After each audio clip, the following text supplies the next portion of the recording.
Muy bien, hermanos. Continuamos con la serie de predicaciones expositivas del Evangelio según Marcos. Tenemos un pasaje extenso. El pasaje comienza versículo 20 hasta el versículo 35. Y el título del mensaje de hoy es la blasfemia contra el Espíritu Santo. De todo ese pasaje que está allí, hay un tema que se va a tratar allí o que ha generado cierta confusión o preocupación, creo que sería la palabra, en la mente de muchos creyentes a lo largo de la historia, y tiene que ver con ese pecado imperdonable que el Señor menciona allí, esa blasfemia contra el Espíritu Santo. La idea hoy es profundizar, es aclarar quizás en la mente de algunos de qué se trata ese pecado, pero antes de ir de lleno a eso, claramente tenemos que profundizar el texto en su contexto. Hay detalles desde el versículo 20 hasta el final que son sumamente interesantes para entender el énfasis de nuestro texto, de nuestro pasaje. Nosotros la semana pasada vimos que la persona del Señor Jesucristo generaba una atracción sumamente llamativa. Las personas, las multitudes venían de todos lados, de todas partes. Marcos es enfático en ese detalle porque básicamente él nos va a decir que de todos los puntos cardinales llegaban al Señor. Pero dijimos y vimos a la luz del texto, del pasaje, que lo que movilizaba a esa gente no eran motivaciones correctas, básicamente. Ellos estaban allí asediando al Señor Jesús. Dijimos que la persona, su integridad física hasta corría peligro de ser aplastado. Esa sería la idea. Ellos estaban allí buscando por un interés, buscando un beneficio personal de parte del Señor. Y vimos que Marco también en ese contexto, él nos muestra el otro escenario, cambia rotundamente el pasaje, dijimos, de escenario, y nos muestra al Señor ya no en el mar, ya no asediado por la multitud, sino con un grupo reducido de hombres a los cuales Él les va a llamar sus discípulos reales, sus apóstoles. El Señor, decíamos, va a estar poniendo en marcha lo que podemos entender como el plan de trabajo para llevar el Evangelio hasta lo último de la tierra, que precisamente comienza allí con la institución apostólica, podríamos decir, y con el legado que el Señor posteriormente, después de su ascensión a los cielos, les va a dejar a estos hombres. En ese sentido, decíamos que el Señor lo que está haciendo es conformar un grupo de hombres, y esa conformación de apóstoles que Él está haciendo es llamar a hombres para que formen lo que podríamos entender como el nuevo pueblo de Dios, el pueblo del nuevo pacto, decíamos. Hay detalles, hay situaciones que se están dando allí, el lugar y muchas características que nos llevan a Éxodo 19.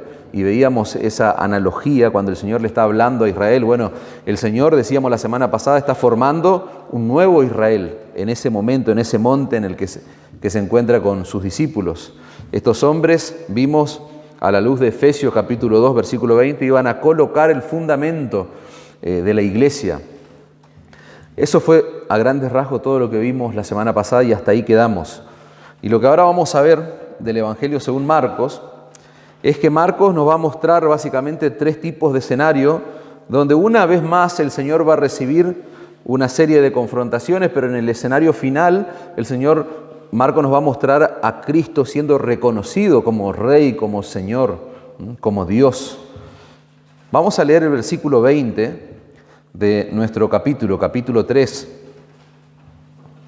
Fíjense que voy a tratar en la lectura que voy a hacer del texto, la voy a hacer completa. Voy a tratar de marcarle los escenarios ahí mientras vamos leyendo. El 20 y 21, fíjense, va a decir: y se agolpó de nuevo la gente. Otra vez allí la multitud asediando al Señor. De modo que ellos ni aún podían comer pan. La semana pasada hicimos una referencia a este texto y veíamos que el Señor estaba tan asediado por el trabajo que implicaba el ministerio pastoral y su fama había crecido tanto y la multitud estaba agolpándolo tanto que Él y sus discípulos no tenían tiempo ni siquiera de comer, dice el texto. Y versículo 21, cuando lo oyeron los suyos, vinieron para prenderle, porque decían, está fuera de sí. Ese es el primer escenario, los suyos. Vamos a ver, vemos ahí una vez más la multitud, pero aparecen los suyos. Y vamos a ver que esa es la familia del Señor. Y dice, llegan a una conclusión al ver toda la escena allí. Está fuera de sí, dice la familia del Señor. Versículo 22, vamos a ver el otro escenario. hasta el versículo 30. Pero los escribas que habían venido de Jerusalén decían que tenía a Belcebú y que por el príncipe de los demonios echaba fuera a los demonios. Fíjense qué curioso y qué poca lógica tiene lo que están diciendo estos hombres. Que el Señor tenía nada más y nada menos que a Satanás mismo y que por el poder de Satanás Él echaba a los hijos de Satanás o a los demonios. Dice el versículo 23, y habiéndolos llamado les decía en parábolas el Señor, ¿cómo puede Satanás echar fuera a Satanás? Si un reino está dividido contra sí mismo, tal reino no puede permanecer. Y si una casa está dividida contra sí misma, tal casa no puede permanecer. Y si Satanás se levanta en contra de sí mismo y se divide, no puede permanecer, sino que ha llegado su fin. Ninguno puede entrar en la casa de un hombre fuerte y saquear sus bienes, si antes no le ata, y entonces podrá saquear su casa. De cierto os digo que todos los pecados serán perdonados a los hijos de los hombres, y las blasfemias cualesquiera sean, pero cualquiera que blasfeme contra el Espíritu Santo no tiene jamás perdón, sino que es reo de juicio eterno. Porque ellos habían dicho, tiene espíritu inmundo. Ese es el segundo escenario que vemos en nuestro texto. Y por último, allí el tercer escenario dice, vienen después sus hermanos y su madre. Fíjense que versículos 20 y 21 dijimos que aparece en escena la familia, pero Marco en su relato automático hace como una especie de paréntesis y ya comienza a poner en escena a los enemigos por excelencia del Señor Jesucristo, que eran los fariseos y los escribas. Entonces ahí vemos otra controversia, otra de las tantas controversias y enfrentamientos que tiene el Señor con estos hombres, como que se cierra el paréntesis en el versículo 30 y otra vez vuelve la escena a la familia y dice, y vienen después sus hermanos y su madre, y quedándose afuera enviaron a llamarle. Y la gente que estaba sentada alrededor de él le dijo, tu madre y tus hermanos están fuera y te buscan. Él les respondió diciendo, ¿quién es mi madre y mis hermanos? Y mirando a los que estaban sentados alrededor de él, dijo, he aquí mi madre y mis hermanos, dice, a su gente, está señalando a los que están allí con él. Porque todo aquel que hace la voluntad de Dios, ese es mi hermano, mi hermana y mi madre. Hasta ahí el pasaje, hermanos. Este pasaje nos está mostrando claramente que no se puede ser indiferente a la persona del Señor Jesucristo.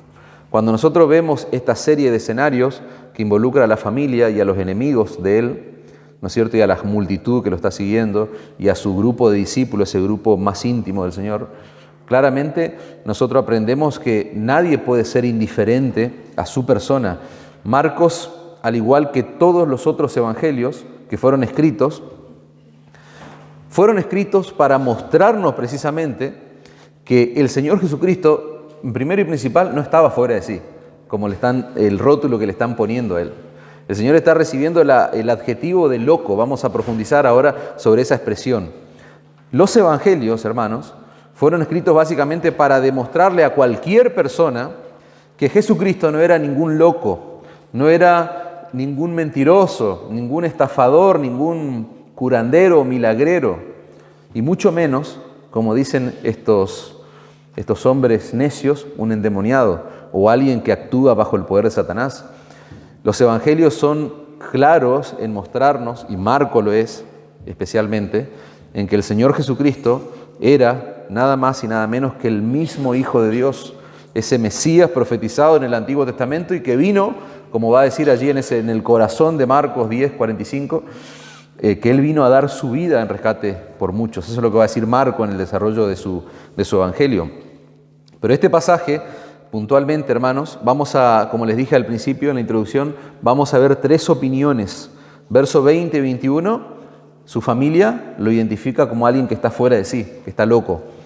Versículo 22 al 30, los líderes principales de la nación, los líderes religiosos, lo van a identificar como alguien que está endemoniado, como alguien que está bajo la influencia de Satanás mismo. Y por último vamos a ver allí los verdaderos discípulos reconociéndole a Él como el Señor. Esos discípulos que están allí aprendiendo de Él, que están entrenados por Él, están compartiendo allí con Él cuando el Señor hace esa distinción entre su familia y sus genuinos discípulos. Veamos la primera opinión, donde el Señor se lo presenta como una persona que no está en sus cabales. Dice el versículo 20, se agolpó de nuevo la gente, otra vez en escena la multitud, de modo que ellos ni aún podían comer. Cuando lo oyeron lo suyo, vinieron para prenderle porque decían, está fuera de sí. Nosotros vimos la semana pasada que Marcos habla de las multitudes, en reiteradas oportunidades va a hablar acerca de las multitudes en su evangelio, pero la connotación que él le va a dar es negativa, porque siempre va a presentar a una multitud que está siendo movilizada no por un genuino interés en la persona de Cristo y en el mensaje de salvación que él vino a proclamar, sino que esas multitudes que va a hablar Marcos siempre están interesadas en algún beneficio que pueden obtener del Señor.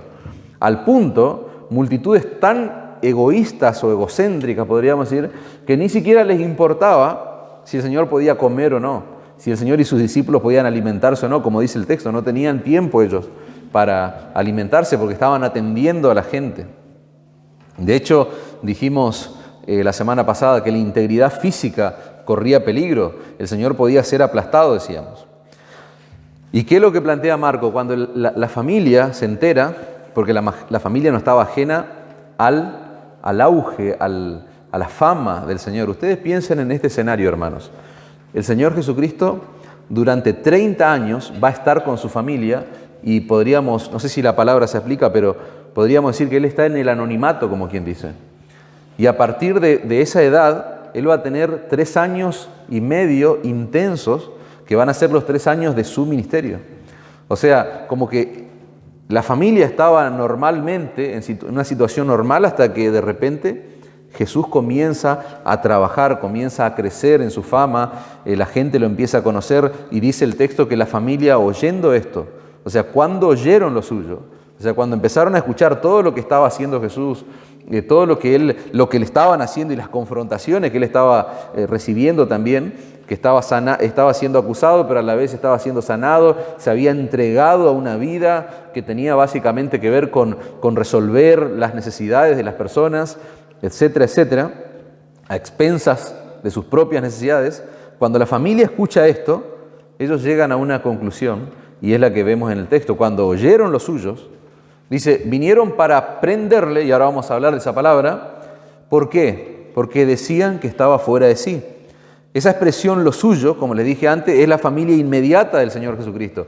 Cuando Marcos cierra el paréntesis ese que se abre en el versículo 22 hasta el 30, fíjense, versículo 31 y 32 nos va a confirmar quiénes eran los suyos, que tienen que ver con la madre de Jesús, los hermanos del Señor Jesús. Ese verbo prenderle que aparece allí en el versículo 21 significa apoderarse, da la idea de arrestar a alguien a través de la fuerza. Lo que hace la familia cuando escucha de la fama del Señor y de lo que Él está haciendo y de lo que está ocurriendo alrededor de su persona, ellos van hacia ese lugar para tomar, para prenderle, para agarrarlo a Jesús por la fuerza. Y uno puede llegar a muchas conclusiones cuando escucha, cuando lee así la conclusión de ellos. Está loco. Entonces uno puede decir, bueno, claramente ellos están más locos al identificar al Señor Jesucristo nada más y nada menos como alguien que está fuera de sus cabales. Pero en realidad lo que uno puede percibir y entender a la luz del contexto es que la intención de su familia básicamente es protegerlo al Señor. ¿Se acuerdan? El Señor corría peligro durante su ministerio. Entonces su familia se abalanza, se va hacia Él, va hacia donde Él está físicamente, con la intención de como arrestarlo sería la idea, de tomarlo por la fuerza. Y fíjense que en medio de todo ese bullicio, todo ese gentío, ellos llegan a la conclusión de que el Señor enloqueció, que está fuera de sus cabales. De ese grupo familiar puntualmente, a mí me llama poderosamente la atención que, por lo que dice el versículo 31 y 32, que esa familia, lo suyo, estaría compuesto por su madre y sus hermanos. Y me llama poderosamente la atención que su madre llegue a esa conclusión de su propio hijo. María, nada más y nada menos, pero una salvedad, hermanos. Nosotros podemos, porque el texto nos da muchas posibilidades, ¿no? Pero nosotros podemos dejar afuera a la madre del Señor de esa, no acusación, pero de esa identificación o de esa conclusión de la persona de Cristo. ¿Por qué podemos dejar afuera a la madre del Señor? ¿Por qué? Porque antes de que Jesús naciera, ella oyó decir al ángel, según lo que se relata en Lucas capítulo 1, versículo 31 al 33, ella va a oír del ángel decir lo siguiente: y ahora concebirás en tu vientre y darás a luz un hijo, y llamarás su nombre Jesús. Este será grande y será llamado Hijo del Altísimo. Y el Señor Dios le dará el trono de David su padre, y reinará sobre la casa de Jacob para siempre, y su reino no tendrá fin. Ese era el testimonio que María había recibido antes de que el Señor naciera. Por lo tanto, ella sabía que su hijo no era ningún loco, que no había perdido la cordura durante sus años, no. Pero había un grupo de integrantes de su familia que no creían en él. ¿Y quiénes eran ellos? Eran sus hermanos. Entonces, con esta explicación que yo les doy, nosotros podemos arribar a la conclusión de que lo que están diciéndole loco al Señor no es María, sino son sus propios hermanos, los medio hermanos, podríamos decir, de sangre, los hijos de María y de José. ¿Por qué? Porque ellos, en Juan 17:5 se nos va a enseñar, nosotros vamos a ver que hasta ese momento los hermanos del Señor Jesucristo no creían en Él. Por eso llegaban a la conclusión de que tal vez Él estaba loco. Los hermanos van a creer en el Señor Jesucristo después de su resurrección. Ahí va a haber un cambio radical en ellos, hasta el punto de que Santiago, la carta según Santiago, es escrita por ¿quién? Nada más y nada menos que un hermano, un hijo de María, un hermano del Señor Jesucristo. Ustedes pónganse en este escenario en mente para poder entender un poco a los hermanos, que la conclusión a la que ellos llegan no se compara en nada con la acusación de los líderes religiosos. Durante 30 años estos hermanos convivieron con el Señor Jesucristo, se criaron con Él desde niño. El Señor era el hermano mayor. Y uno puede pensar, por la luz que tenemos en la palabra de Dios, que vivieron una vida normal, si se puede decir, como cualquier familia judía allí de la época. Ellos se criaron con Él, jugaron con Él, probablemente hicieron travesuras con Él. Nosotros sabemos que Él era un niño como sus hermanos, pero sin pecado. Él era un hombre, pero no tenía pecado. Pero de repente, después de 30 años de cierto anonimato, por decirlo de alguna manera, sus hermanos ahora están escuchando que Él se está proclamando a sí mismo como el Mesías, como el Rey, como el Hijo de Dios. Él está perdonando pecados. Sus hermanos están escuchando ahora que Él está diciendo que Él es el Dios encarnado. Entonces ese es el contexto. Ese es el contexto que está rodeando a esta acusación. Y si el Señor hubiese sido un hombre común y corriente, hermano, la preocupación de esa familia hubiese estado claramente justificada. Pero nosotros sabemos, a la luz de la palabra de Dios, que Él era verdaderamente hombre y verdaderamente Dios. Esa corrección ahí teológica. Y entender eso, hermano, entender esa realidad del Señor siendo Dios y siendo hombre a la vez, esa es una verdad que nos tiene que llevar a todos a una única conclusión. El Señor Jesucristo era todo lo que Él afirmaba ser, lo que Él decía ser. El Señor Jesucristo era todo. Y eso nos lleva a esta indiferencia que nosotros decimos, nadie puede ser indiferente ante la persona del Señor Jesucristo. Entonces, ante la mente y el corazón de un hombre o de una mujer, el Señor Jesucristo o es todo o es nada.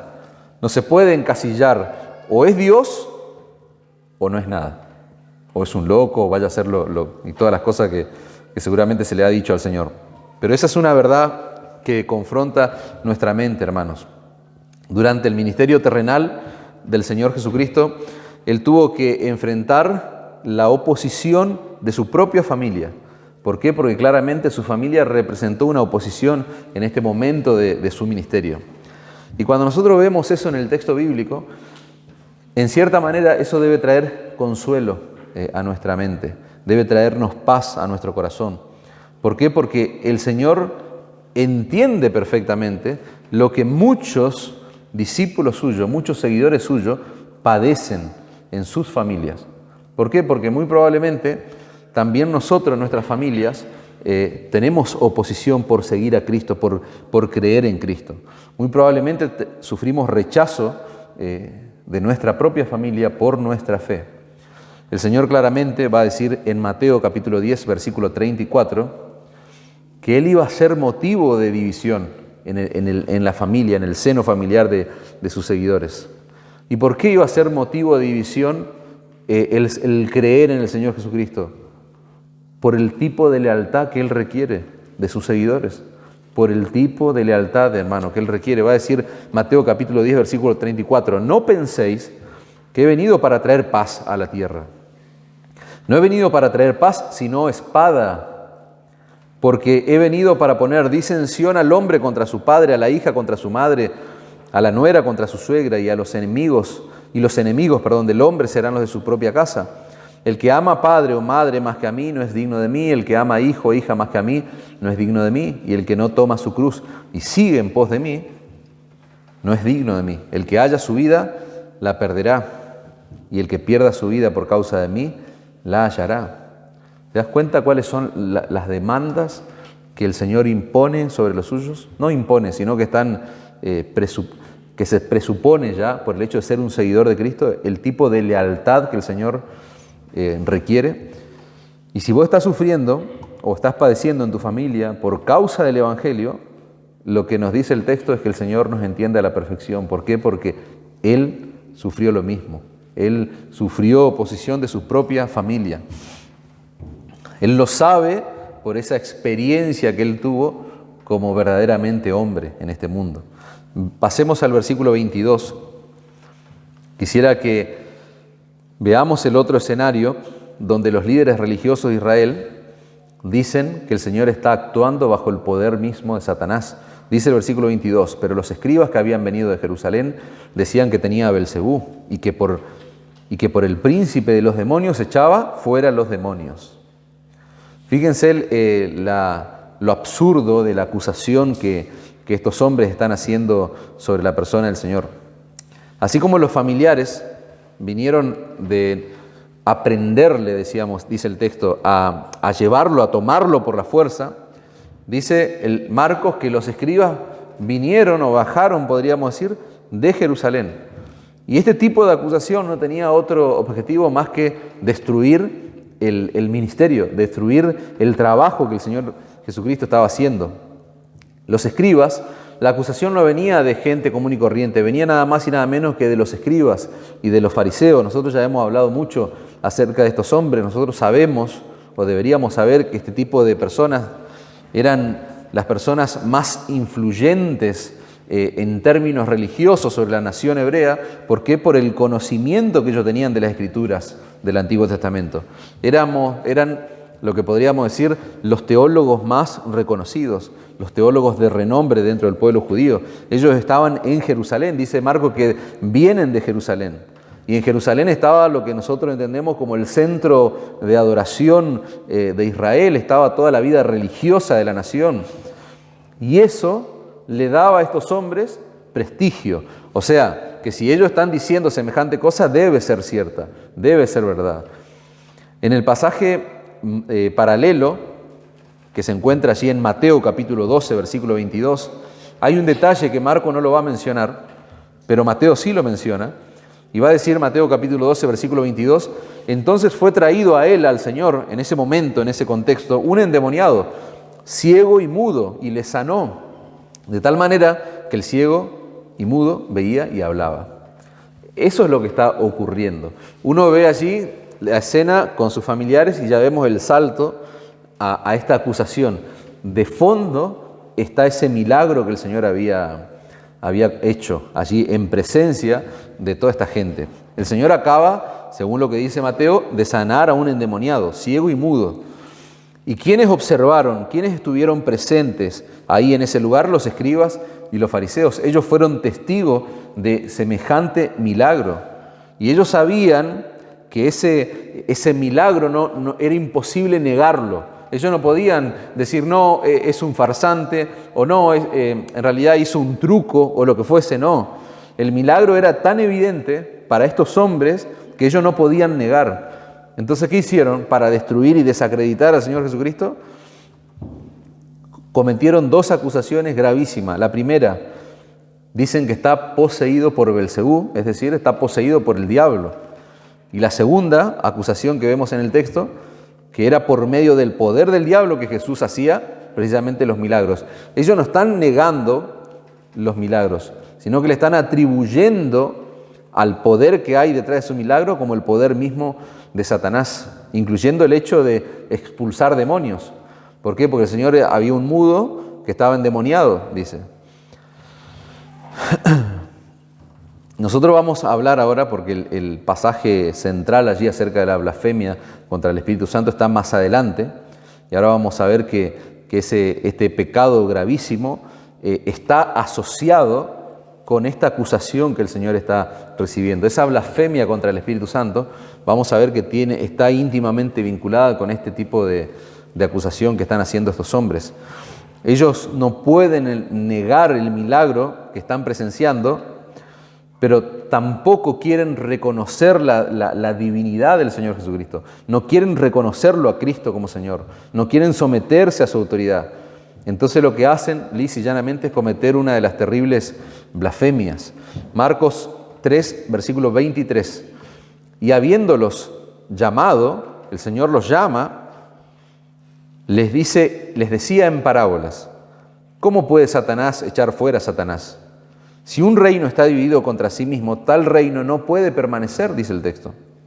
Y si una casa está dividida contra sí mismo, tal casa no puede permanecer. Y si se levanta contra sí mismo y se divide, no puede permanecer, sino que ha llegado su fin. Miren la lógica que el Señor Jesús está usando. Una lógica claramente irrefutable y clarísima en el texto. No hace falta estudiar tanto o buscar tanto, porque nosotros mismos lo podemos leer y entender. ¿Cómo es posible que el poder para echar fuera a los demonios provenga de quién? Del mismo príncipe de los demonios. Es lo que el Señor está diciendo. ¿Cómo es posible eso? Eso es imposible. Eso es absurdo. Y dice un autor, me encanta como lo dice: Satanás nunca le daría poder a alguien, en este caso al Señor Jesús, que está tratando de destruir el reino que Él está tratando de construir. Esa es la lógica del Señor. ¿Cómo Satanás le va a dar poder al mismo Señor cuando el Señor Jesucristo está tratando de derrumbar su reino? Y ahora vamos a hablar, porque esa palabra reino es una palabra clave allí en el texto. Esa acusación de parte de los escribas pone en evidencia la realidad de que estos hombres estaban ciegos, pero de manera voluntaria. Y acá vamos entrando en el entendimiento de lo que es el pecado imperdonable, la blasfemia. Repito, esta acusación que están haciendo los escribas pone en evidencia la realidad de que la ceguera de estos hombres era completa y voluntaria. Ellos no podían ver el poder y la autoridad de Jesús. ¿Por qué? Porque ellos tomaron la decisión de no verlo. Ellos no querían ver, y como dice esa frase que a veces usamos, no hay peor ciego que el que no quiere ver.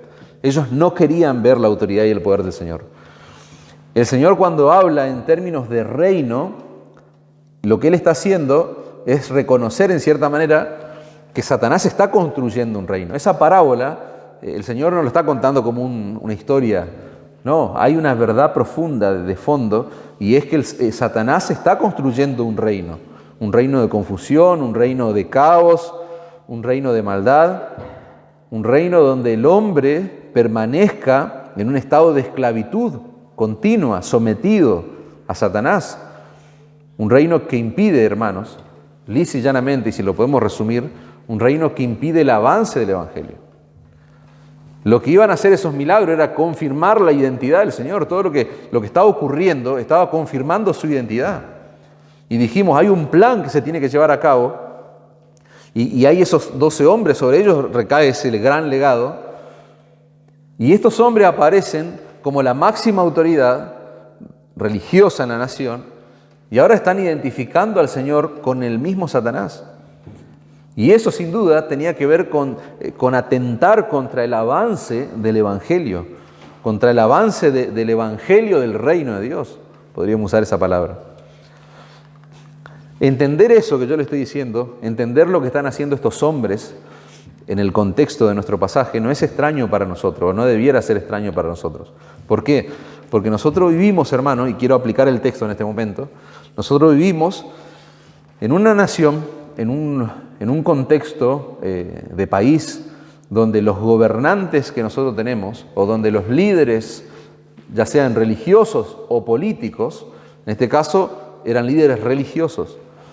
Pero vamos a ver que había otros líderes religiosos, como los herodianos, ¿se acuerdan que vimos? Estaban en complicidad con el imperio, digamos, y querían proponer y fomentar toda la cultura grecorromana, digamos, que era nefasta en el pueblo de Israel. Entonces, teniendo en mente todas esas cosas, para nosotros no es extraño lo que ocurre, porque vivimos en un país, en un contexto donde nuestros líderes, donde nuestros gobernantes aprueban leyes polémicas, leyes inmorales. Vemos que hay como claramente definida una agenda detrás de las decisiones que se toman, detrás de las cosas que se aprueban. Y lo que está detrás de ese tipo de eventos, de eventualidades, que no son eventos al azar, no es ni más ni menos, hermanos, que frenar el avance del Evangelio. Cuando nosotros vemos la miseria de este mundo, lo que nosotros tenemos que observar es que hay un plan intencional de frenar el avance del Evangelio. Hoy la predicación fiel de la palabra de Dios siempre ha sido contracultural. Pero hoy más que nunca, hermano, la predicación fiel, repito, de las Escrituras, en todos los sentidos, es contracultural. Y hasta podríamos decir, hermanos, que un pastor que quiere permanecer fiel a la predicación de la Escritura, tal vez no pase mucho tiempo para que permanecer fiel te lleve a correr el riesgo de ser preso, apresado, de prisión, digamos. Esa es una triste realidad, hermano. No se puede hablar de pecado en nuestros días. De hecho, se ha banalizado el término pecado, cuando en realidad es el peor veneno que corre en la sangre de cualquier hombre o de cualquier mujer, digamos. Hoy no hay que ofender a las personas, hay que cuidar las palabras, hay que cuidar el tono de las palabras en la exposición bíblica. Palabras duras de la Escritura deben ser totalmente suavizadas o evitadas, digamos. Un mundo que le llama bueno a lo malo, ese es el mundo en el cual nosotros vivimos, y a lo bueno le llaman malo. O sea, un mundo en esas condiciones claramente está bajo un reino de tinieblas que tiene como objetivo primordial, repito, frenar el avance del Evangelio, hermanos. En algunas iglesias ya ni se predica, por ejemplo, Romanos capítulo 1, versículo 18 al 25. ¿Qué va a decir allí en ese glorioso desglose que hace Pablo de la realidad del hombre? Dice: la ira de Dios se revela desde el cielo contra toda impiedad e injusticia de los hombres que detienen con injusticia la verdad. Textos como estos ya hay que erradicarlos. La ira de Dios, dice, porque lo que de Dios se conoce les es manifiesto, pues Dios se lo manifestó. Estoy leyendo Romanos 1, versículo 20. Porque las cosas invisibles de Él, su eterno poder y deidad, se hacen claramente visibles desde la creación del mundo. ¿Se acuerdan de ese texto? Tremendo pasaje, que nos confrontan, hermanos, que muestran la realidad del hombre. Dice: por lo cual, dice el verso 24, Dios los entregó a la inmundicia, a las concupiscencias de sus corazones, de modo que deshonraron entre sí sus propios cuerpos. Cambiaron la verdad de Dios por la mentira. A lo bueno le llamaron malo, como dice allí el profeta, honrando y dando culto a las criaturas antes que al Creador, el cual es bendito por los siglos. Amén. Y un montón de pasajes más, hermano, que no tendríamos el tiempo para analizar, pero textos que hay que abolirlos, pareciera como que hay que saltarlos. Por eso nosotros ponemos en alta estima la predicación bíblica, la predicación estrictamente bíblica, y que es la predicación expositiva, porque te obliga a ser esclavo del texto bíblico. No que el pastor toma el texto bíblico y lo maneja, lo manipula a su antojo, no. El pastor es esclavo del pasaje cuando se predica expositivamente. Detrás de cada cosa perversa, hermano, que ocurre en este mundo, quiero enfatizar ese principio, hay un plan estratégico de Satanás, porque él está tratando de construir su reino. Detrás de cada cosa perversa, ahí está Satanás, tratando de construir su reino y tratando de impedir que avance el Evangelio.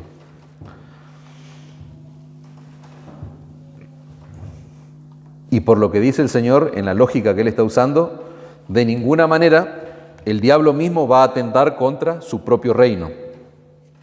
Eso es básicamente lo que dice el Señor en esa parábola que Marcos menciona allí. Dicho todo esto, hermanos, nosotros, a pesar de que esto que yo les cuento es una realidad, nosotros tenemos que dar gloria al Señor. ¿Por qué? Porque no es el diablo quien tiene la última palabra. Nosotros tenemos que dar gloria a nuestro Señor, hermano, porque el diablo no tiene la última palabra, hermano. Gloria a Dios que Él no puede ir por encima de uno que es más fuerte que Él. Y ese es precisamente nuestro glorioso Señor y Salvador Jesucristo. Marcos 3:27 dice, ninguno puede entrar en la casa de un hombre fuerte. Fíjense esta parábola, hermano. Ninguno puede entrar en la casa de un hombre fuerte y saquear sus bienes si antes no le ata, y entonces podrá saquear su casa.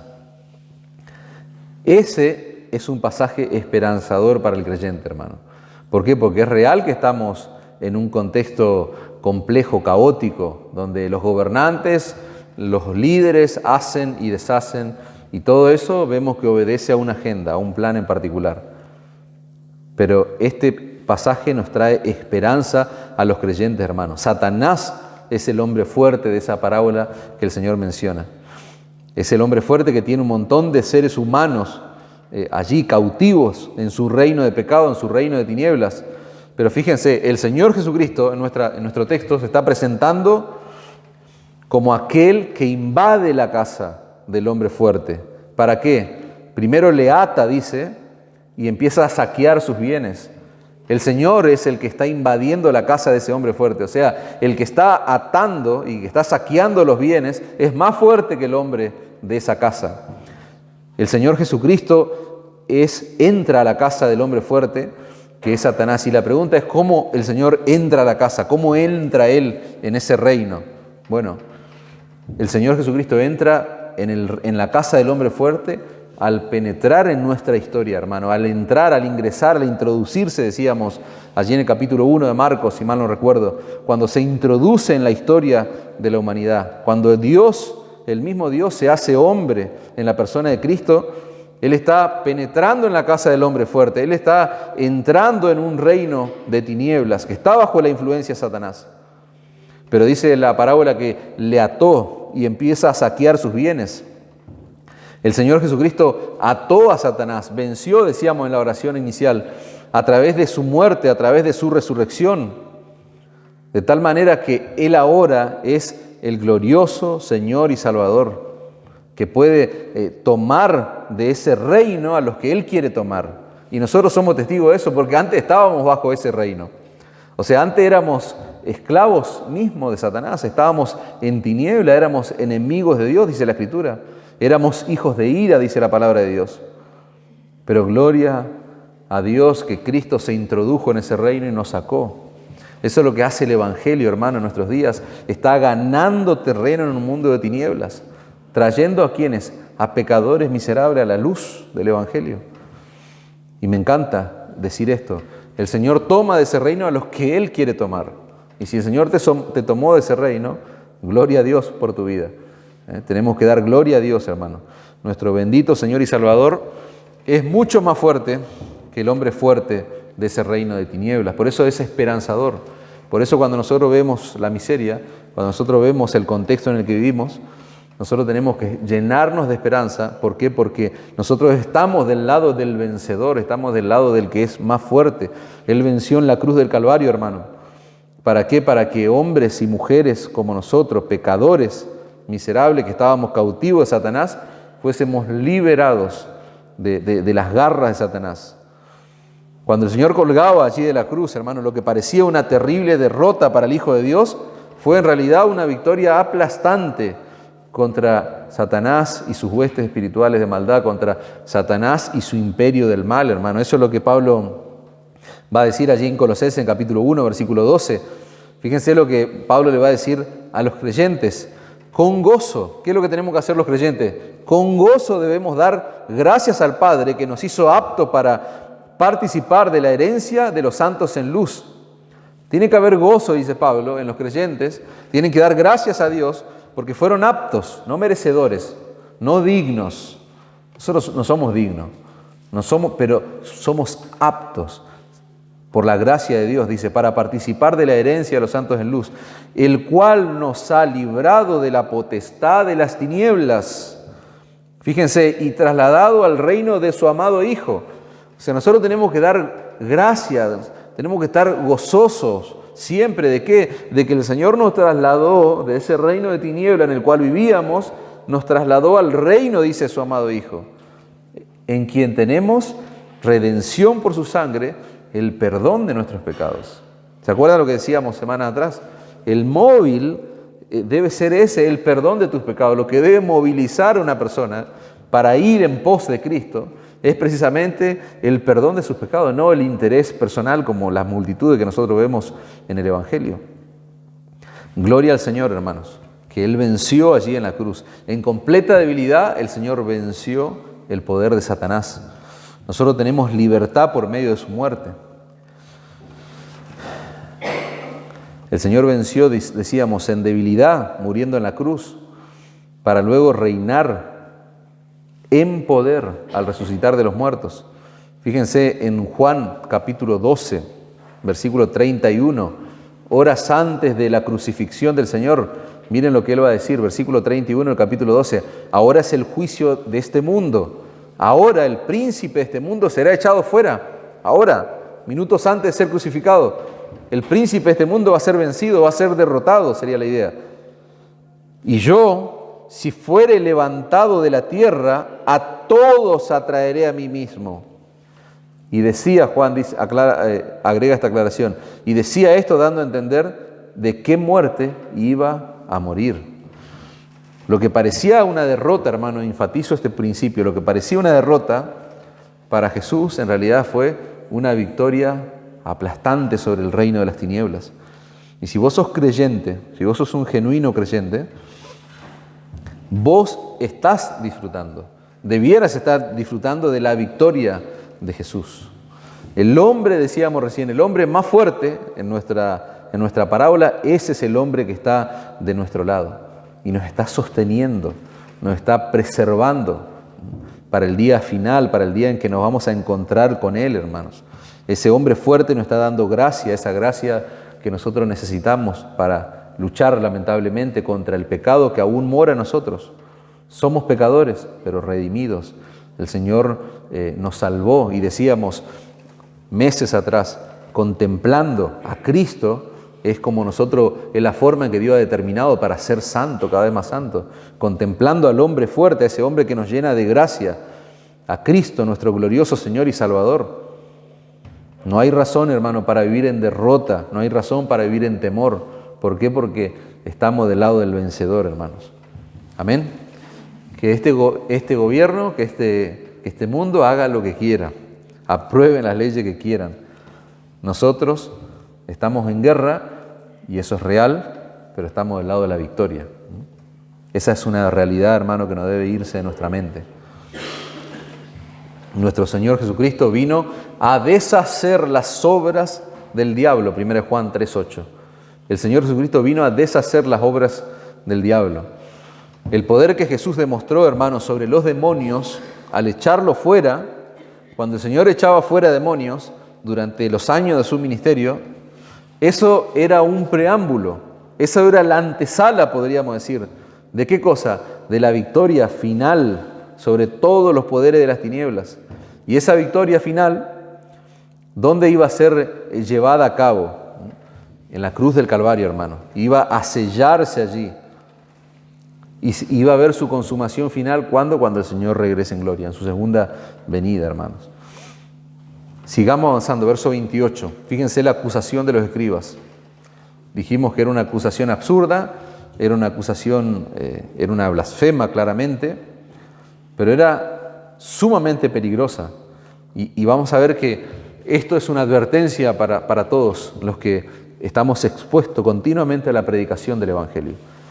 Marcos 3:28 va a decir, de cierto, os digo que todos los pecados serán perdonados a los hijos de los hombres, y las blasfemias cualesquiera sean, pero cualquiera que blasfeme contra el Espíritu Santo no tiene jamás perdón, sino que es reo de juicio eterno, porque ellos habían dicho, tiene espíritu inmundo. Esa era la acusación que pesaba sobre el Señor.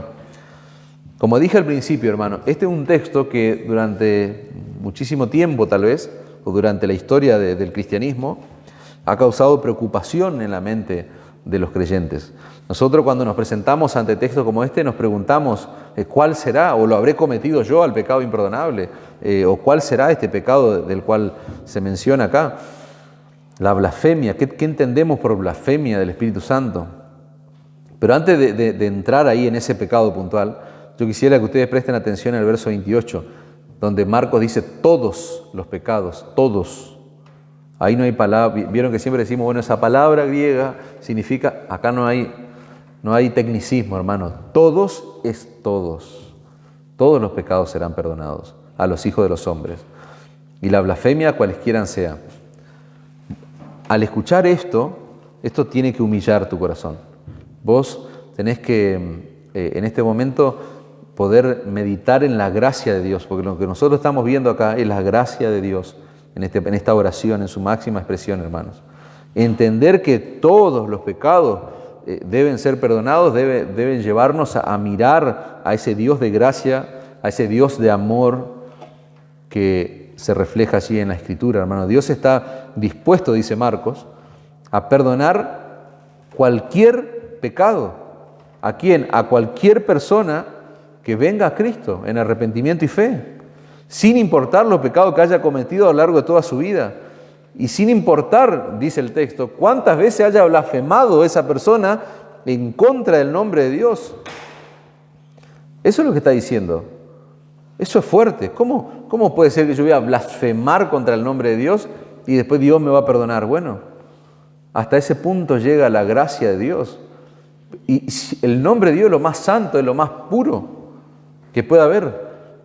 Pero el texto está diciendo que Dios, todos los pecados serán perdonados a los hijos de los hombres y las blasfemias cualesquiera sean. Las blasfemias, hermano. La palabra blasfemia, cuando hablamos de blasfemia, yo no puedo blasfemar contra una persona. La blasfemia, por lo general, está orientada a Dios, a la persona de Dios. Es hablar maliciosamente, decir cosas injuriosas en contra, en este caso, de Dios, digamos. Cuando la blasfemia es hacia Dios, hermano, eso implica usar palabras hostiles, palabras duras, palabras despectivas en contra de Dios. Blasfemar a Dios es nada más y nada menos que pisotear su honor, pisotear su gloria con nuestra forma de hablar. Eso es blasfemar en contra de Dios. Pero la bondad y la misericordia de Dios, hermano, es tan grande que si una persona se arrepiente de semejante pecado, dice la Escritura, que Él está dispuesto a perdonarlo, aunque haya blasfemado contra su santo y bendito nombre. Eso es increíble, eso realmente nos deja pensando, hermano. Ahora, nosotros vamos a ver, a la luz del texto bíblico, que dentro del pueblo de Dios, dentro de la familia de Dios, hay personas que cometieron todo tipo de pecados miserables. Los pecados más horribles fueron cometidos por los creyentes, hermanos, podríamos decir, por lo que dice la Escritura. Los pecados más abominables que vos te puedas imaginar. ¿Por qué la familia de Dios está constituida por miserables, pero con mayúscula, pecadores? Porque el perdón de Dios no tiene límites, hermanos. Porque la gracia de Dios no tiene límite, porque cuando somos perdonados de acuerdo a las riquezas de su gracia, hermano.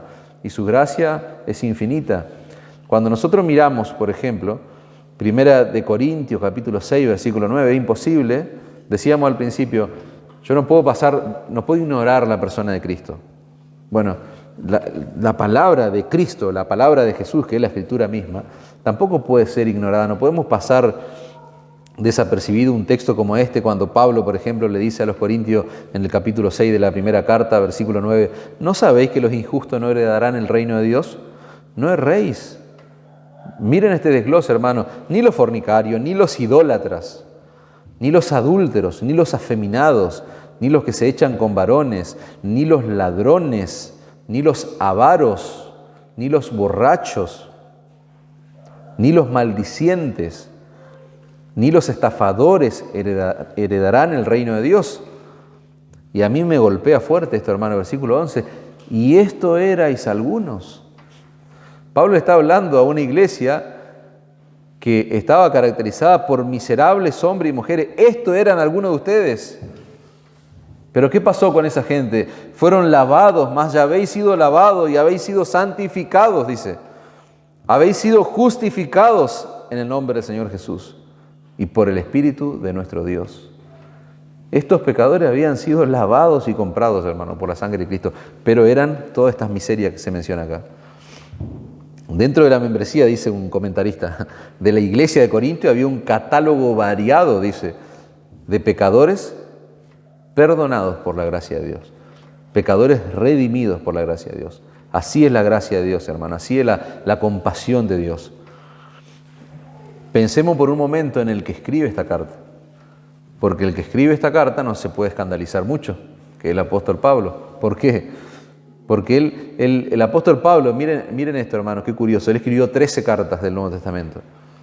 Y no sabemos si escribió hebreo o no, pero lo que sí sabemos a ciencia exacta es que fue el autor de 13 cartas de los 27 libros que componen el Nuevo Testamento. Pero Pablo era muy distinto a los corintios, a los que él está escribiendo su carta, ahora no.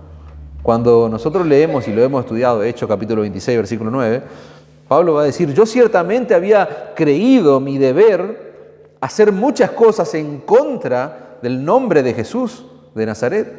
Él había tomado eso como su misión en la vida. Ese era su objetivo primordial en la vida. Dice, hacer muchas cosas contra el nombre de Jesús. Lo cual también hice en Jerusalén. Yo encerré en cárceles a muchos de los santos, habiendo recibido poderes de los principales sacerdotes. Él estaba encomendado, él tenía la autorización de los líderes religiosos. Dice, recibí poderes de los principales sacerdotes y cuando los mataron, yo di la aprobación, dice, yo di mi voto. Entonces, yo fui el que estuvo allí aprobando, arengando que mueran los cristianos. Y muchas veces castigándolos en todas las sinagogas. Fíjense, los forcé a blasfemar. Terrible. Él está diciendo que él forzaba a blasfemar contra el nombre de Cristo, a los que él perseguía. Y enfurecido sobremanera contra ellos, los perseguía hasta las ciudades extranjeras, hermano. Eso es fuerte. Eso es increíble, hermanos. El gran apóstol Pablo en su vida pasada golpeaba, torturaba y vaya a saber, no podemos decir que asesinaba porque a la luz del texto pareciera ser como que lo que asesinaba era otro, pero él daba la aprobación. Sé cómplice de un asesinato y vamos a ver si la justicia te absuelve a vos. No. Pero bueno, él golpeaba, torturaba a cristianos, hermanos. Y me impacta esto. Hasta que ellos maldigan el nombre del Señor. Él los forcé a blasfemar, dice. Eso era Pablo, hermanos. Pero miren lo que hizo el Señor, para que no nos quede esa imagen ahí. Versículo 12 de Hechos 26. Ocupado en esto. Yo estaba ocupado, yo estaba trabajando en esto. Yo iba a Damasco, dice, con poderes y en comisión de los principales sacerdotes. Cuando a mediodía, oh rey, le dice. Ahí está dando su testimonio delante del rey. Yendo por el camino, vi una luz del cielo que sobrepasaba el resplandor del sol, la cual me rodeó a mí y a los que iban conmigo. Y habiendo caído todos nosotros en tierra, oí una voz que me hablaba y me decía en lengua hebrea, Saulo, Saulo, ¿por qué me persigues? Dura cosa te es dar coces contra el aguijón. La lenguaje actual dice, solo los tontos pelean contra mí. Dura cosa te es dar coces contra el aguijón es, te estás golpeando, sería la idea nuestra para que lo entiendan. Te estás golpeando contra una pared y te estás lastimando vos solo. Solo los tontos pelean contra mí. Y entonces dije, ¿quién eres, Señor? Y el Señor dijo, yo soy Jesús, a quien tú persigues. Y ahí ya la historia ya la conocemos. Pero fíjense, quería poner en sus mentes la persona de Pablo, un hombre celoso, ferviente, perseguidor de la iglesia. Él odiaba a Cristo con todo su ser, pero no solamente fue perdonado, sino que el Señor lo escogió para ser uno de sus apóstoles. El Señor es bueno, hermanos, y es misericordioso. Amén. Amén. Acuérdense que estamos analizando la blasfemia contra el nombre del Señor. Estamos analizando el pecado de blasfemar contra el Espíritu Santo. Pero todavía no llegamos al versículo 29. Dijimos antes, no importa qué clase de pecado yo haya cometido, Dios está dispuesto a perdonar. Dios está dispuesto a perdonarme si yo voy en arrepentimiento y fe en la persona de Cristo. Pero, cuidado, hermanos. Acá viene la advertencia y acá viene el meollo de la cuestión. Cuidado. Hay un pecado que nunca va a ser perdonado según la Escritura, y ese es la blasfemia contra el Espíritu Santo. Cualquiera que blasfeme contra el Espíritu Santo no tiene jamás perdón. sino que es reo de juicio eterno porque ellos habían dicho, tiene espíritu inmundo. Tiene espíritu inmundo, hermano. El versículo 30 de nuestro pasaje es claramente importante, es de suprema importancia para entender la declaración del versículo 29. A ver, miremos el versículo 30 para responder la pregunta. ¿Cuál era el pecado de blasfemia contra el Espíritu Santo? Si nosotros tuviéramos que hacer ahí un ejercicio rápido en base a estas consideraciones que yo les doy. ¿Cuál era el pecado que no tiene jamás perdón? Si miramos el versículo 30, la afirmación de que el Señor tiene un espíritu inmundo. Esa era la afirmación que hacían estos hombres. Por eso es clave para entender el pecado de la blasfemia, hermano. El Señor dirigió esa advertencia a los escribas que le estaban atribuyendo a él el poder, que las obras que él hacía eran bajo el poder de Satanás. Esa era claramente una blasfemia fuertísima, hermano, contra el Espíritu Santo. ¿Por qué? Porque todas las obras que el Señor realizó las llevó a cabo bajo la influencia de qué poder, o bajo el ministerio de qué poder, del poder del Espíritu Santo. Lo que estaba vigorizando al Señor Jesucristo era precisamente el mismo Espíritu de Dios. Los escribas tenían mucho conocimiento de la Escritura, y eso no es un detalle de color, sino que eso es real. Ellos eran los líderes religiosos, ellos eran la palabra autorizada para hablar en términos de la Escritura del Antiguo Testamento. Y en esta ocasión, en este enfrentamiento, ellos están siendo testigos de una obra milagrosa. Ellos sabían por el conocimiento que tenían de que lo que ellos estaban presenciando, eso venía de Dios, eso era de Dios, Él era Dios, Jesucristo era Dios. Eso se llevó a cabo por el poder de Dios, porque había un conocimiento técnico, podríamos decir, que estaba ocurriendo. Ellos tenían el conocimiento técnico, el conocimiento intelectual de las Escrituras, que les llevaba a interpretar correctamente, pero al principio, ¿se acuerdan lo que dijimos? Ellos no querían ver. Ellos estaban determinados, ellos habían decidido no verlo a Cristo como Señor. Estos hombres no hablaban en ignorancia, hermanos. Ellos maldecían y blasfemaban contra el Espíritu Santo con una plena conciencia de lo que estaban haciendo. Ellos decidieron ir en contra de la evidencia que estaban viendo. ¿Para qué? Por soberbia, para no dar el brazo a torcer. Y llegaron al peor de los peores pecados, hermano, atribuirle el poder de Satanás nada más y nada menos que a nuestro Señor Jesucristo. Atribuirle el poder y la obra de Satanás a algo que había sido hecho por la obra del Espíritu Santo, a través de Cristo, a través de la persona de Cristo. William Hendricks dice lo siguiente: en lugar de arrepentimiento tuvieron endurecimiento. Fíjense, vamos ya arribando, ¿no?, a lo que significa el pecado de blasfemar contra el Espíritu Santo, el pecado imperdonable, se le dice en otra palabra, en otra escritura. En lugar de arrepentimiento tuvieron endurecimiento, en lugar de confesión hicieron maquinación. De este modo, mediante su propia insensibilidad criminal y totalmente inexcusable, se condenaron a sí mismos, dice Hendricks. Su pecado es imperdonable por no estar dispuestos a recorrer el sendero que conduce al perdón. Y el sendero que conduce al perdón era el arrepentimiento. Ellos podían caer allí bajo los pies porque tenían el conocimiento intelectual. Pero ellos decidieron hacer lo contrario, hacer lo opuesto. Para un ladrón, dice Hendrickson, un adúltero y un asesino hay esperanza. El mensaje del Evangelio puede hacerles clamar: oh Dios, ten misericordia de mí, pecador. Pero cuando un individuo, cuando una persona está endurecido, de modo que ha tomado la decisión de no prestar atención, dice, al llamado del Espíritu y ni siquiera a escuchar la súplica y la voz de advertencia, se ha puesto a sí mismo en el camino que lleva a la perdición. Y termina la cita. Terrible. El pecado imperdonable, hermano, es cuando alguien se pone a sí mismo en el camino que lleva a la perdición y se resiste a creer frente a toda evidencia, frente a toda prueba. Y el texto, hay un detalle no menor, hermanos. Por eso yo les dije, cuando empezamos a leer el versículo 29, atención, hermanos. Vimos antes que la gracia de Dios es infinita. Pero cuidado, les dije antes, hay un pecado que no puede ser perdonado. Lo estamos desarrollando, pero el texto nos da luz para entender que lo que estos hombres estaban haciendo era algo reiterado. Cuando Marcos dice en el versículo 22 que leímos antes, que los escribas habían venido de Jerusalén, ¿se acuerdan? Ellos vinieron de Jerusalén para destruir el ministerio del Señor Jesucristo. Ese texto cuando ellos decían que Jesús estaba haciendo todo por el poder de Satanás, ese verbo decían que se usa allí, significa que la acusación de vincular a Jesús con el poder de Satanás era algo que ellos hacían normalmente. Era común hacer en el tipo de enfrentamientos. Tal vez nosotros lo vamos a ver una o dos veces, pero en realidad era algo cotidiano, era permanente.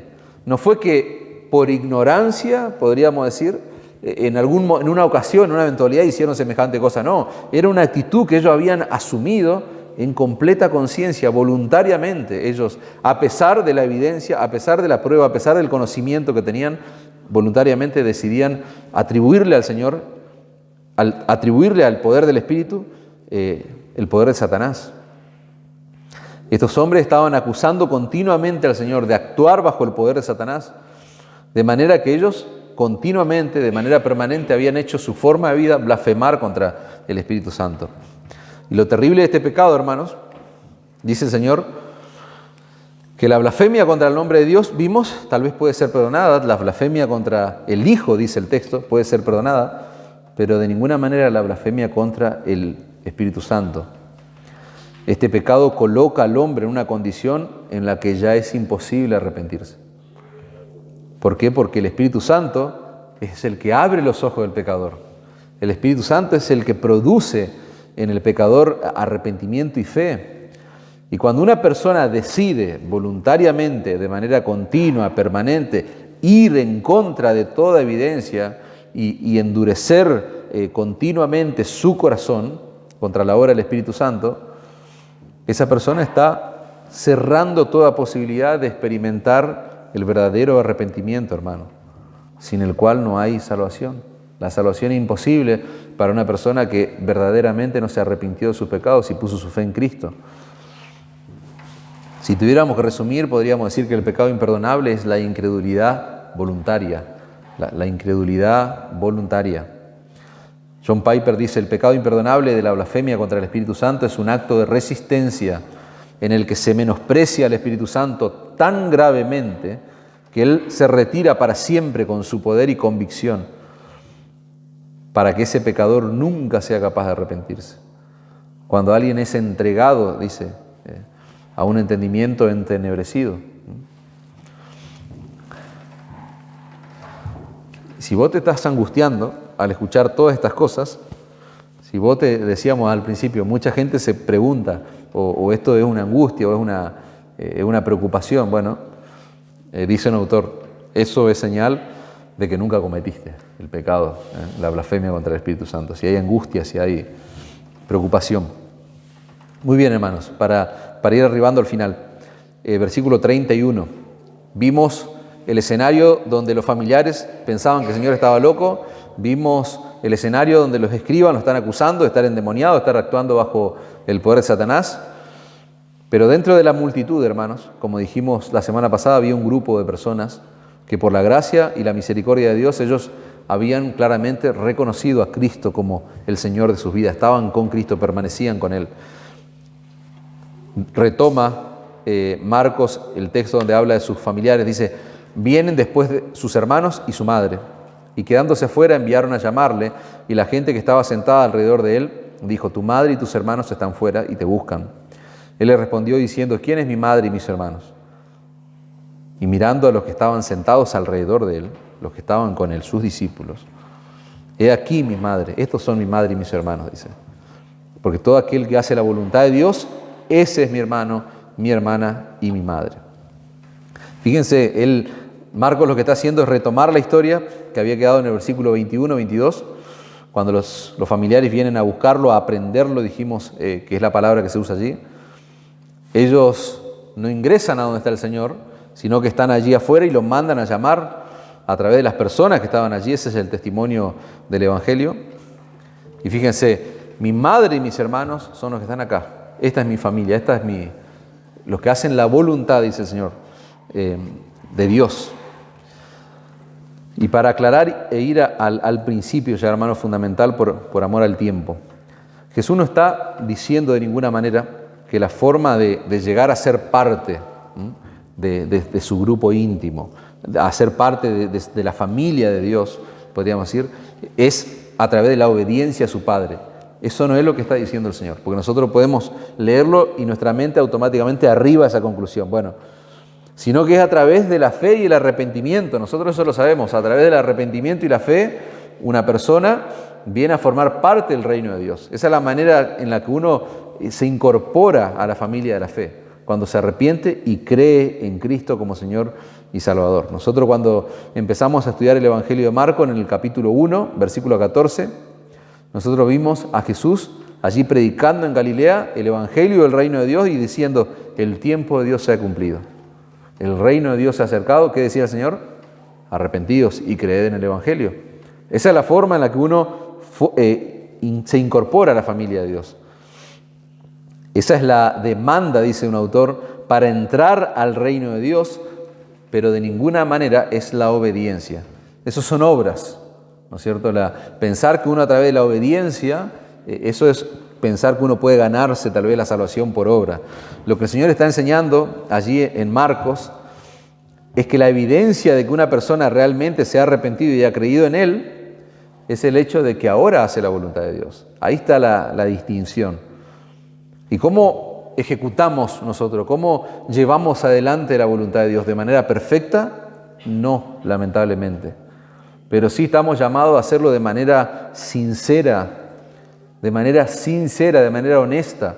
Obedecemos a Dios a pesar de la condición, esa naturaleza caída que aún permanece en nosotros. Pero no obedecemos a Dios para ser parte de su familia, no, sino que obedecemos porque ya hemos sido parte de su familia. ¿Cómo una persona, un interrogante hermanos, cómo una persona puede decir yo me he arrepentido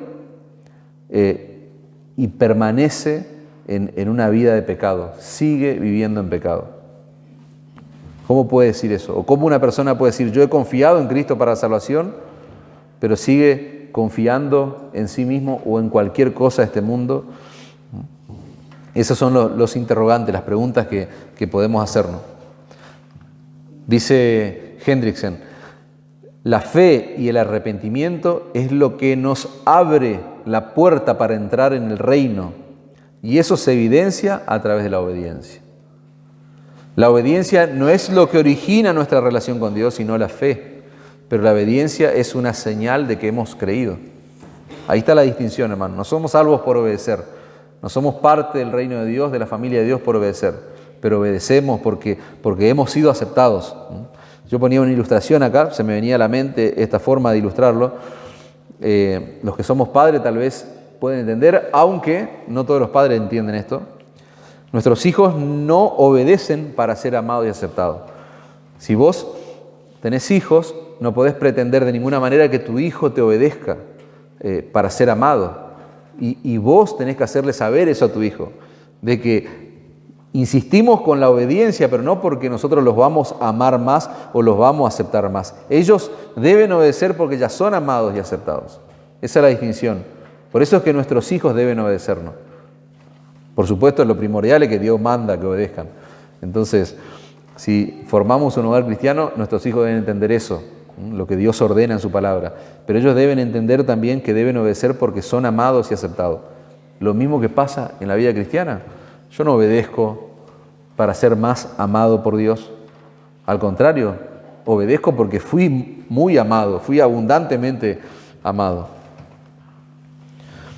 Si vos viniste, una aplicación, hermanos, delante de Dios en arrepentimiento y fe, si sos un verdadero creyente, significa eso. Si confiaste únicamente en Cristo para el perdón de tus pecados, y vos tenés gozo, como decía Pablo hoy allí a los colosenses, si vos tenés deleite, si te deleitás en hacer la voluntad de Dios en vez de hacer tu voluntad, entonces si eso es una realidad, vos sos parte integral de la familia del Señor, de la familia de Dios, de la cual habla allí el pasaje en Marcos. Si todo eso es verdad en tu vida, el Dios de los cielos es tu Padre, hermano. Jesús sería nuestro hermano, podríamos decir. Y el Espíritu Santo es quien nos consuela, quien nos anima, quien nos ayuda. Todo eso por gracia, a través de la fe, hermanos. ¿Amén? Amén. Muy bien. Quisiera cerrar nomás. MacArthur hace, en la exposición de este texto, hace una alusión a unas palabras de C.S. Lewis, un novelista cristiano que básicamente es un hombre, es un autor muy lindo para leerlo. Hay muchas cosas que están en español y MacArthur, hace alusión a unas palabras que dice en relación a lo que es la persona de Cristo. Y quiero cerrar a modo de conclusión con esto. Dice Lewis: un hombre que fue meramente un hombre y que dijo las cosas que dijo, Jesús, no sería un gran maestro moral. Porque algunos piensan que el Señor era un gran maestro moral. Sería, dice Lewis, un lunático, o sea, sería un loco. En el mismo nivel del hombre que dice ser, un huevo pasado por agua. Sería el mismo demonio, dice. Todos tienen que escoger, dice Lewis. O ese hombre era el Hijo de Dios o ese hombre era un loco o algo peor. Podemos hacerlo callar, podemos escupirle y matarle como si fuera un demonio, o pueden caer, dice Lewis, a sus pies. Pueden caer rendidos y abandonados a los pies de ese glorioso Hijo de Dios. Llamarlo Dios y Señor. Pero no podemos de ninguna manera permanecer indiferentes acerca de quién fue la persona de Cristo. Él de ninguna manera dejó abierta esa posibilidad. Y esa es la realidad, hermanos. No existe la posibilidad en que nosotros podamos ver en Cristo un hombre o un loco o un endemoniado. No, Cristo es Señor y Salvador. Cristo es el glorioso Señor y Salvador. El Señor confirmó eso, no solo con sus milagros, el Señor confirmó esa verdad al levantarle de los muertos. Y nosotros hoy, 2000 años después, seguimos proclamando a Cristo como Señor y Salvador. Que el Señor nos ayude, hermanos, a seguir en esa tarea de proclamar y predicar a Cristo con fidelidad. Y que de ninguna manera, que el Señor nos guarde de cometer semejante atrocidad. Por eso yo decía, es una advertencia para aquellos que estamos expuestos al Evangelio.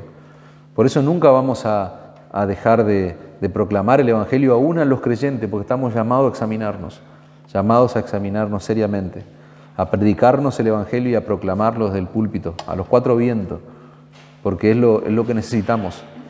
Y ¿saben qué? Cuando estemos en la eternidad, el Evangelio va a seguir estando presente. ¿Por qué? Porque ahí vamos a estar adorando al Cordero de Dios, que quitó nuestro pecado. Vamos a estar adorando al Cordero, que reina para siempre y por la eternidad, es lo que dice la Escritura. O sea que el Evangelio más que nunca está presente en nuestra iglesia, en nuestra vida, pero debemos tener temor, hermano, de que no haya alguien que se endurezca. Lejos esté de nosotros semejante pecado.